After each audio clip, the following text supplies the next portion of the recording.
What's up, y'all? Welcome back to the Savage Corner. I know it's been a severely long time, but I just moved from Virginia to Texas, so now here we are back with another episode of the Savage Corner.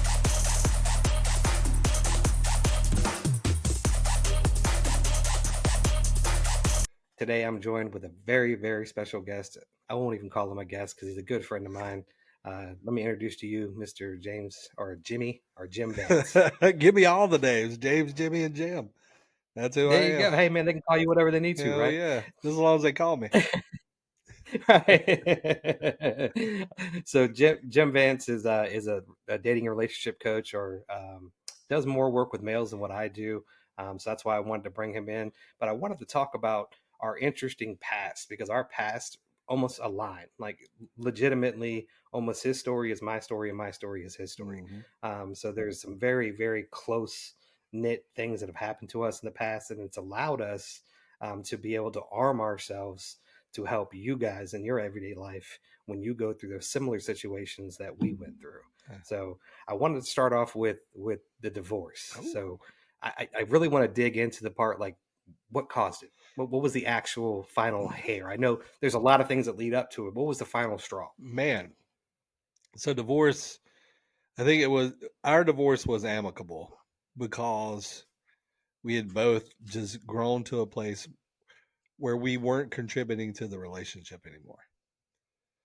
And it wasn't intentional, like I spited her or she spited me. It was we just got busy in our own individual lives and forgot that we were part of a marriage. And I was working a lot. She was not working a lot. And when we were together, she was reading all the time. And then I'm sitting there like, what the fuck's going on? And I just kept asking myself, is this it? Is this it? And it's not even I had anger toward her. I didn't. Um, Not one bad word was ever spewed between us. It was just we realized we weren't compatible in a relating dynamic. Gotcha. We were friends, and we're still friends to this day. I talked to her this morning, but it was we in a relating dynamic. We didn't have the same values and beliefs. Yeah. Yeah. Yeah, and that's one thing that, and I love your side of the story. What your story is, because what so much divorce ends in anger, Yes. but I think people forget that sometimes divorce is two people saying, "Hey, this just isn't going to work." Yeah. This is just not going in the direction that it used to go in. Yeah. So mine ended in complete and total shatter and anger. Hmm. But yours ended in a different way. Yeah. Well, I mean, I had some resentment for the simple fact that I felt that I wasn't appreciated or respected for all that I did. Okay. And but now, knowing what I know and looking backwards, I could say I wasn't showing up in a way Right. to give myself that from her because Absolutely. Yeah. I was distant and I was standoffish. And so yeah, I can blame shame, but I've taken a lot of personal responsibility for that. She took her responsibility for that, and I think that's why we can be amicable today because of it. Yeah, and you have to do that. So in my divorce, it ended with adultery on the other half, not Hmm. mine. I wasn't committing it; the other person was, and so it ended in a shatter. Yes. And it ended in me, just questioning everything in life. I mean, everything in life. Yes. But the one thing that I forgot to question was self. Yeah. What part of this? Not that I deserved it, but what part of this, or what hand did I have in creating this? Because there is something that I did wrong. And Yes. that's what most people have a hard time with when it ends the way mine ended in, is they think, oh, this wasn't my fault. Mhm. No, you had some part in it. I And sometimes always that's the say, hardest part to find. me and Jocelyn always say, my wife, we always say, cheating is a two-way street. It is. You, It is. but a lot of people only blame one side of the street, the person Right. that did the Right. cheating. But Yeah. there were things that were being set up in place energetically, or I mean, just actual actions that created the reason why this person needed to leave and go do something else. And that's a hard fucking pill to swallow for most people because they don't they don't want to be that responsible for the demise of their own relationship. Now, is the person that went and did the action fucking wrong? Absolutely. I'm 1000% on board. You need to be slapped. And I also know that, and then I know this from experience. I also know if somebody cheated on me, then there was something I wasn't showing up for, or I wasn't contributing to her life to fulfill her wants and needs, and therefore she's going to make choices to fulfill her wants and needs. People are people. We're just overgrown need seeking machines. And when we're not getting our needs met in one place, the majority of us don't communicate that and we go seek it in another place. Yeah, yeah, and I think that's the toughest part is because people mistake or they don't differentiate from what they deserved and what actually happened Yes. because people don't deserve to be cheated on, Fuck it. but there I was a love that. part of you that made that happen, I you know. fucking and, love and that. for me, what I dug into was I wasn't being what I would call a man. I wasn't being myself. I didn't even know who I was. I remember crying in my bedroom saying I am, at the time it was 8 years ago or 9 years ago, so I was in my 30s. Either way, I'm like, I'm 30 something. My kids are 8, 13, and 19, if I think at the time, and they've never met me. Nobody here has ever met me. They have no idea who I am Yeah. because I wasn't being myself. Now, I worked on a ton of shit. I mean, a ton of shit. And towards the end, and she'll admit it 1,000 times, I did everything I could to save that thing, but the ship was already Yeah. wrecked. So that's where I come in and say, we all have faults, and if you don't find that fault, you won't fucking move forward. Yeah. And that's the hardest part is you have to move forward, and you won't till you find what you did wrong on your end. Yeah. You know And what I mean? just be responsible. Like, just take like radical. I live by the principle of if it shows up to my door, then it's for me to explore. Like Yeah. if it's bad, if it's good, if it's indifferent, I need to look at it. Like it doesn't matter. It's Right. all my Absolutely. fault. And I think too, to add on to this, like what you were saying about there's a difference between men and women in this, right? Women are very moment by moment based. Men are we're willing to forgive if over the long term you've been a great human. Yeah. Women are if you've been a great human for 10 years and you fucked up today, you fucked up. Yeah. And I can't forgive you because who you are is who you're showing me to be right now. And so a lot of Right. women move based off of the now. And so no matter what you've done, you haven't righted the ship in her mind because who you've been is an asshole or whatever Yeah. or Yeah. distant or But the good whatever. right. Yeah. The good thing is 9 years later, I've it's for me it's water under the bridge. We've Yeah. washed our hands of it. We both moved on. So but it's at the beginning it's tough. Like I wanted to fight the world. Fuck yeah. Anybody in front of me. So it was just really really hard to deal with. And we might touch back on something like that in a minute. But I wanted to talk a little bit about moving forward. Yeah. So I love your story. So after you guys actually decided to do it, you ended up in your car, homeless, right? Yes. So for about 9 months, so I paid for a house for my kids and her to live in. And I was a teacher at the time, so I mean, teachers make shit money. And I lived in the parking lot of the school I taught at. And, and because of that, that was fucked up. But I mean, the week after I was moved into my car, my dad died. 2 weeks after, my best friend got murdered. And so here I am in the darkness of my life. Here I am in the probably the hardest thing I've ever been through by myself. And it was a shitty scenario because if in the state of Georgia, if you don't have a house, you can't have your kids over to hang out with you. And Wow. if you didn't have a residence, and I'm sitting there for Yeah. I could say a good 6 months without getting to see my kids. Like Mm, I would see them for like 5 minutes, but I couldn't see them. Like I couldn't experience them. I couldn't be in their life because I didn't have a place to stay. I didn't have a place to live. Like I was right. literally taking showers at school and eating at school and getting in my car at 12 o'clock at night and getting back into school at 5 o'clock in the morning. There was none of this it was rough, but I tell you what, it helped me. Being alone helped me more than anything because it allowed me to like the person I was alone with for the first time. Like I think that Yeah. was a big part of my marriage failure in the past, and relationship failure in general, was I didn't like me enough to be myself. And Right. so I was just trying to be what everybody needed me to be all the time. Yeah. Same thing you said. Like I didn't feel like my ex wife never knew me because I Yeah. was being a version of me that I thought she needed. Right. Yeah, Perfectly said. Yeah, that's yeah, exactly what I was doing too. yeah.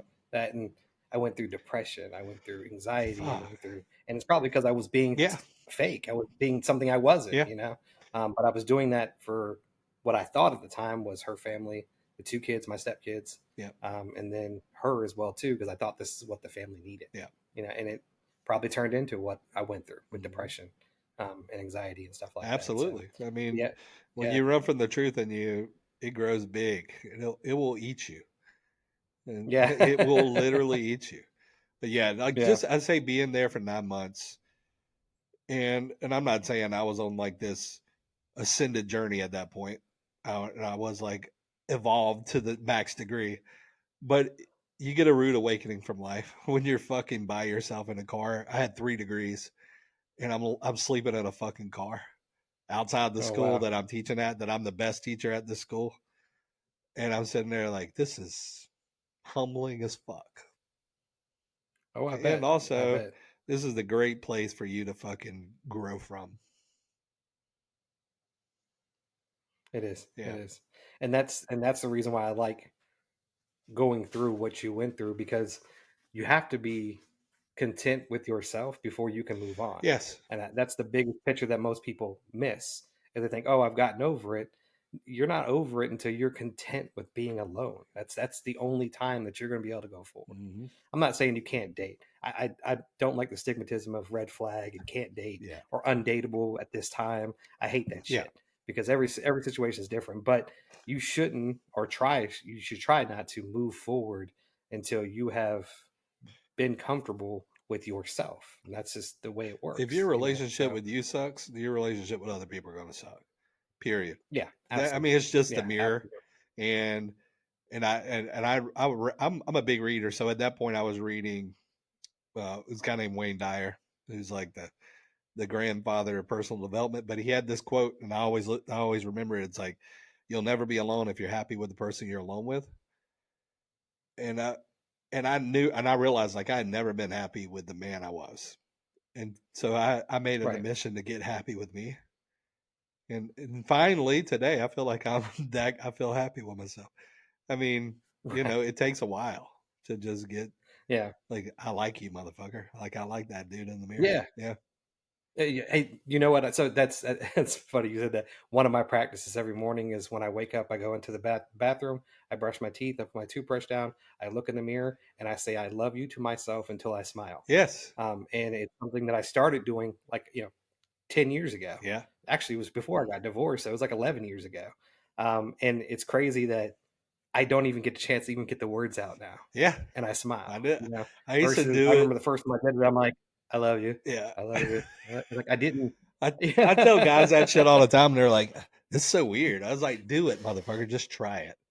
I used to do Right. there's this I used to do this practice. I call it 3 by 5s, and it would in the mirror every day. I would say 5 things I was proud of myself for, 5 things I love myself for, and 5 things I forgave myself for. And let me tell you, I like man. it. Let me tell you, you want to see some tears? Think about the shit you need to forgive yourself for. Hmm. Think about that shit. Yeah. Like, and I would do it until I stopped crying. So, and I Right. and I did the thing too, where I just say it every day. Like I used to say it till I cried. Like how much I love myself. And then I would just tear up. Right. I'm like, okay, we're good. Let's go. So Yeah. yeah, Yeah. Yeah. Going back to, feeling comfortable with yourself on my end. So on my end, she left. So yeah, I stayed home. And actually, I ended up taking care of my son yeah. and my stepdaughter, my daughter. So I became a single father, which was not intentional Mm-mm. at first, but it's the way it happened. And when it happened, I was just like, what the hell am I gonna fucking do now? Like, I'm the breadwinner. I work. Yeah. I work my ass off. Like, how do I do this now? But I did everything I could. But what I realized, and it was only about, I realized it early. I got lucky. For you people that are in that situation, please listen to what I'm about to say. Don't completely drive yourself in the dirt for your family. And I say that meaning that you have to find some time for yourself. And there is time for yourself, whether Yes. it's journaling, whether it's sitting in the corner for 5 minutes and listening to a book, or sitting out on the back porch listening to some music for 10 minutes. Find that time, because if you don't, you won't go forward. No. You'll spend the entire rest of their life just maintaining life. Surviving. And I saw that. Yeah, I saw that very quickly. I was like, what am I doing? I'm just surviving. Yes. Like, this is not going to work. So I learned quickly how to take small little snippets of time to myself, Hmm. whether it's the drive home, pull up in the driveway. I called it the blue light or the blue collar confessional, Yes. where I pull up, turn the radio up, sit in the driveway for about 5 to 10 minutes I love it. before I walked in the house, and that was to just unload all my crap before I walked in the Mhm. house, so that way I can walk in the house with a positive attitude. Yeah, That's So it's it. just Like, and most people just get overwhelmed with that, with the thought that I got to do this, I got to do this, I got to do this, and it's really not a level of overwhelm. It's more of a lack of clarity of what you're trying to do. Like, right. if you got priorities, right? As a single dad, you had priorities, Oh and yeah, those kids yeah, are absolutely. high priority. Then you're going to make that happen. But if you don't have a clarity of priority or clarity of purpose, it becomes Right. overwhelming, and that's what most people do. I got to do this and this and this and this and this. All right, what's your priorities? Yeah. All right, you can No. simplify Yeah. your life pretty quick when you get priority. You can mistake activity for achievement and move around a lot and look like you're doing shit, but Yeah. are you doing shit that Right. is Right. good for you, good for And the I have kids, good for a future? right, and I've had a lot of people say, "Well, I decided to just be with my children and not date until they left the house," and I'm like, "Yo, that's admirable. That's great. Sounds good. I'm not knocking that, No, but in that time period, you better find time for yourself." fuck yeah. Because you're just not going to be good for your kids. Again, you're not good for a relationship at all, and that means family and significant other. But too, I If you think don't too, have a good it's relationship with yourself. it can become harmful for children Right. because what a parent does, especially men and women both, they put that need for companionship on the pressure on their kids, and if their kids don't live up to it, then the kids feel the weight of that pressure. So Yeah. as much as Yeah. the admirable shit is, I'm going to do this for my kids, but what are you doing for you? Your kids need to see you healthy in love. You are Yeah. that. I remember this guy told me one time, as a mentor of mine, he's like, how you love you and how you give and receive love to another is how your kids will determine to how to relate in life. And I was like, fuck, like, okay, I need to get my shit together. I need to get my shit together because right now I'm creating psychopaths and sociopaths. I need to get my shit together. Yes. Ain't that I mean, it's the actions. Like, actions. It's an old cliche thing, but actions speak louder than words. Fuck Like, yeah. people are gonna see action more than they see words. Yes. So I mean, what you're doing in your life is what's going to impact them, and it can go two different ways. Everybody says that the way the child was raised, that's the reason why they are the way they are. That's not always 100% correct. There's always choice, and it has to come from the child. Mm-hmm. You can have two children with an alcoholic. One ends up drinking, the other one ends up not drinking, and they're both going to point towards the father. Yes. That was the alcoholic Yep. for the reason why the way they are. So, but actions are actions. You know what I Yeah. mean? People make choices all day long. Yeah. At the end of the day, like you're just choosing all day. Yeah. And Believe it or when not. people make it that simple, like if you simplify your process to everything my life is showing me is I'm choosing it. And if I want it Right. to be different, then I choose that different. But if you're going to Yeah. constantly blame the state of your life on other people's choices, you have no control over your life. Yeah, yeah. And that was what me and a good friend of mine were talking the other day, and that's one of the things we were talking about. It was two things. It's the choices people make, and the petty shit that people hold on to. Yes. And people hold on to the pettiest things, and they turn it into a situation. And I'm like, why do you harbor this hatred over this? It could be something as small as leaving the chips on, the chip bag not clipped, Mm-hmm. or something like that, and that's just, I don't understand why people harbor that anger towards that item. I'm like, it's just not that deep. I It's get it. You have feelings, you're entitled to them. So I'm going to appear to it. But I was, it's starting to, as I get to this point where I'm learning who I am more, I start to look at little things like that. I'm like, why is that so important to you yeah, and then that's that when you have to have my ass would say, "Why is that so important to you?" it? That's what I would say. My, my wife I'm would the do the same same. She's way. like, "So why are you acting this way about this?" I'm like, "Fuck, I didn't Right. think about that Right, because right. it happened. But it just It happened to me it the other blows my day." mind. It doesn't happen in my household. It doesn't happen in my household like that anymore. Like I said, because I've just come that far. Yeah, But when I'm out in the world or at work or something else, somebody comes up, they say something, I'm like, damn, yeah, that has such a bigger, deeper meaning than what you're saying right yeah. now, and it's unreal. I'd love to know what it is. But it's too people not actually thinking about what they're thinking about, Right. and it's like this level of ignorance is bliss. They're just Right. reacting to everything around them. Everything's a stimulus. Everything's happening to them, and they're just reacting to the thing happening to them. What I Yeah. changed is like everything's happening because of me. So I need to figure Right. out why does this bother me? And I ask myself Mhm. questions all the time, like the level of questions you ask yourself determine the level of life you live. And I've gotten really big Mhm. at this because I struggle with anxiety a lot. I struggle with panic. My wife does too. And so we're very big on like is we when we start to get in that spot. It happened to me last week out of nowhere, and she's like, "All right, is this a top down? What are you thinking about? Like, is this a bottom up? And how's your body responding? What did you eat? This?" And so when you start to ask yourself questions, you get real definitive about what you're choosing to allow to run your show. And Right. Yeah. but a Mhm. lot of people don't even think to stop and slow down. They're just fucking going. You did this, fuck you, fuck, right? Instead of like, why am I so mad about this?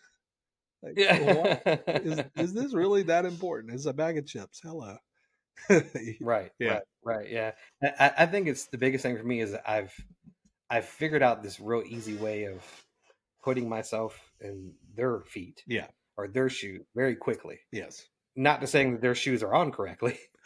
Some of them bitches ain't lace tight, They three sizes too, but three sizes but too I can put small. myself but I can put myself in it and say, okay, this is why you're doing this. Yes, Then I can step back out of them shoes and say, okay, I understand where you're coming from. Let's do this. yeah, So it's hard for some people, but for me, it's becoming so much easier, and it's because I'm starting to learn, I guess, the art of communication.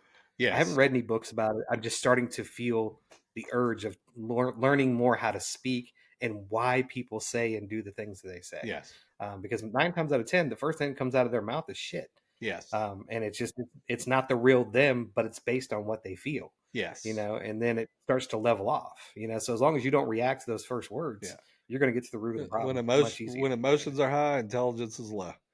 And so usually the first words in any Love first words in any like argument or conflict, whoever's offended, they're going to say the dumbest shit. it. Right. And then Right. as the argument goes on, if you're calm, the quality of their communication is going to improve because the emotion goes away. Right. And now they can think. Because when your emotions Yeah. activate, it takes the blood away from your thinking part of your brain and puts it into your limbs so you can fight. Right. Right. And when the emotions settle Absolutely. down, then you can blood goes back to the frontal lobe and you're like, okay, what's really happening right now? Right. Then you can communicate. And so it's like Right. when your emotions are high, you do dumb shit. You say dumb shit, you Right. think dumb shit. And so it's like, how do I bridge the gap between because the average emotion lasts 7 to 30 seconds. And how do I bridge that gap for 7 to 30 seconds? Because after 30 seconds, if I'm still feeling something, it's not an emotion, it's the story I've told myself about the feeling I'm having. Yeah. And so if I'm telling myself a bunch of bullshit about the things I'm feeling, then I'm going to keep up this perpetual battle to win. I Right. just want to be understood. I don't need to win. Hmm. When you're emotional, you just want to be understood. You don't give a shit about Yeah. winning anything. Heard. Yeah, Yeah. I'm feeling Hmm. this way. Yeah. I need you to see this. Yeah. Absolutely. Absolutely. So I know one thing. The other thing we wanted to talk about was, so it's been a hot topic, and it's about cheating, and Oh, and fine. it's about and it's about the friendship factor. So it happens both sides. I hate that damn comment. It goes both ways, but I'm going to say it. It does go both ways. Yes. But I think guys, or it's a stigmatism attached more to guys than it is to girls, but girls do it too. I have to say it that Oh, way. fuck yeah. And it's that it takes a lot of work to cheat. And a lot of times when it comes out, you find out that somebody very close to you was a part of helping them to cheat. Yes. And it's disgusting, Very. when it comes out, because sometimes it's somebody super fucking close. Yes. And then you start, so that's where the trust thing comes in. So you can't trust your partner when you guys split up and it's hard. And then all of a sudden you've got this other person, or sometimes multiple people, that you can no longer trust as well too. And now you're wrecking your friendships, you're wrecking your relationship. Everything is now going to be thrown out the fucking window, and you're going to start over fresh with all these trust issues. So Yes. that's why I'm so passionate about it when I see it. And think of it this way. So, like I said before, my divorce ended in adultery. Well, that man was married. Okay. And when I found out who that man was and what was going on, I said it to her just like I would say it to a friend. Hmm. And my exact words were, "You have 48 hours. You have 48 hours to clean this situation up, or I speak to that person, because I am not going to harbor this information, because this can really impact that person's life, their children's life, and everybody around them. Absolutely. I am not going to be your mule with this information. I'm going to go to the person and talk to him." Yes. And as far as a friend is concerned, if my friend was doing that, I flat out would tell them, "You are no longer my friend, A, until you get this figured out. B, again, you have 48 hours to rectify it, because I'm not holding on to this information. Because if I'm not going to allow it in my home, then I'm not going to allow it in my Fuck friendships. no. If you're going to stand for something, stand for something." That's Yes. the way I feel I about agree. it. So how do you feel about that? Um, so I'm big on truth. And so me and my wife, we live by this phrase that tell me everything even if it hurts me. And that's how we live. That's how we function. We tell our kids to communicate to us that way. We communicate to them that way. And a lot of times the reason why people are cheating is because they don't want to have a hard conversation with their partner. Right. And so if you are coming across a friend that is even talking about this, they're thinking about it, because there's a lot of thought that goes into it before the action. There's not this just I'm about to fuck it up right now. No, there's a lot of thought that's led them to this edge that they're about to take a leap off of. If you're catching them on the walk toward the edge, your job is, and it's your fucking responsibility to hold them to the frame of truth. Like, why aren't you telling her what's missing?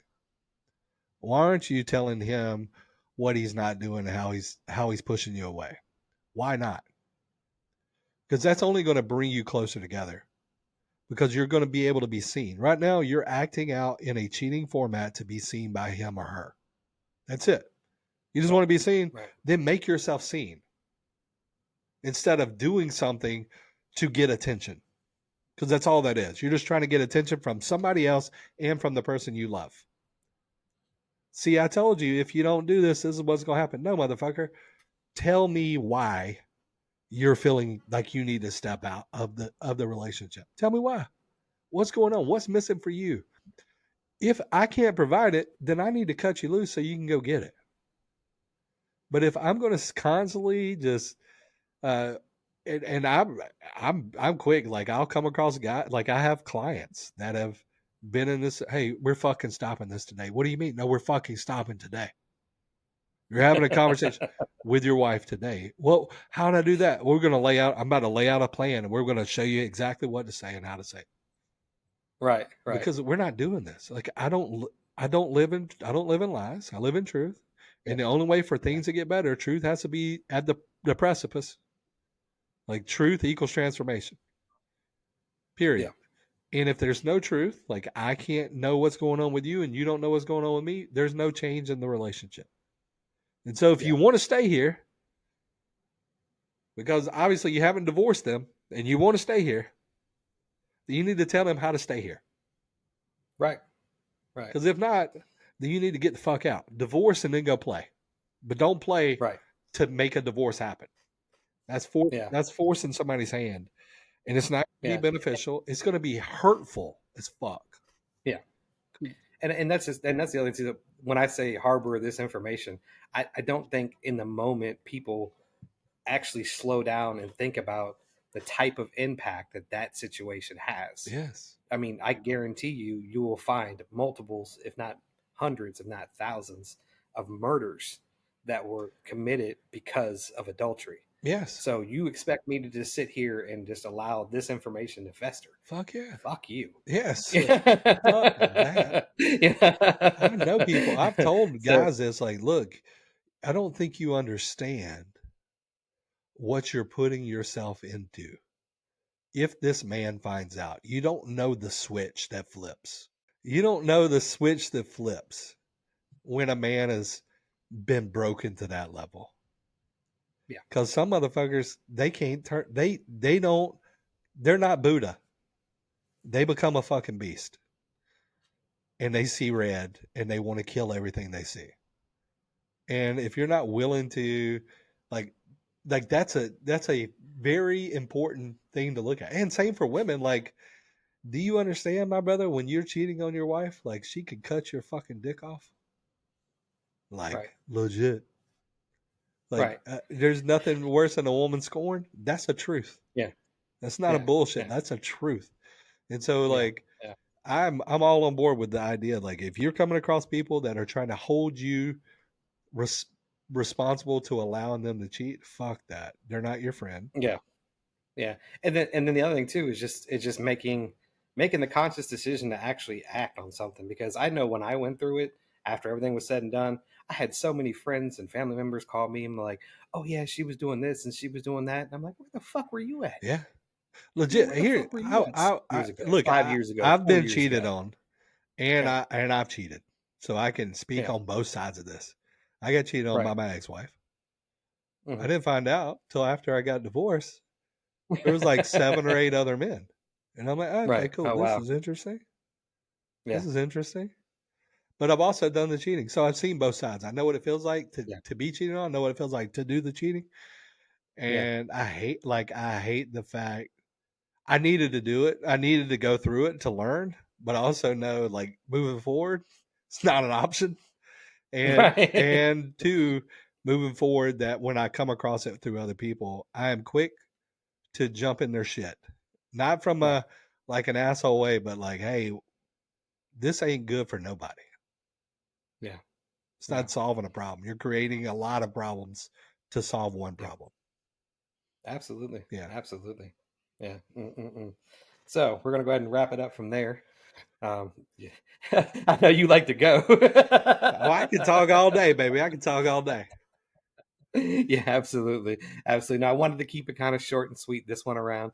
Maybe we do some longer ones later. Yeah, that sounds good. Definitely gonna have you back, as we continue on this journey. So, just want to tell everybody for thanks for tuning in for another episode of the Savage Corner. Make sure you turn on notifications, subscribe, and so that you can stay up to date with everything Savage Corner. Jim, I thank you Yeah, brother. for coming by today, and definitely hold on while we end the podcast. Yes, sir.